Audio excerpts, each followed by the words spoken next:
come in uno specchio, contempliamo il mistero della tua passione e morte per noi. È l'amore più grande con cui ci hai amati fino a dare la vita per l'ultimo peccatore. È l'amore più grande che spinge anche noi a dare la vita per i nostri fratelli e sorelle.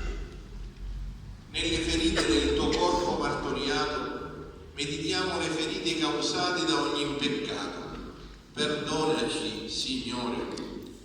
Nel silenzio del tuo volto umiliato riconosciamo il volto sofferente di ogni uomo. Soccorrici, Signore. Nella pace del tuo corpo adagiato nel sepolcro meditiamo il mistero della morte che attende la risurrezione. Ascoltaci, Signore. Tu che sulla croce hai abbracciato tutti noi e ci hai affidati come figli alla Vergine Maria, fa che nessuno si senta lontano dal tuo amore e in ogni volto possiamo riconoscere il tuo volto che ci invita ad amarci come tu ci ami. Amen.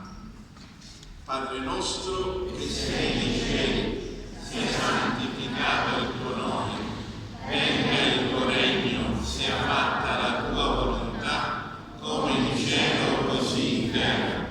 Dacci oggi il nostro pane quotidiano e rimetti a noi i nostri debiti, come anche noi li rimettiamo ai nostri debitori, e non abbandonarci alla tentazione, ma liberaci dal male. Gloria al Padre, al Figlio e allo Spirito Santo,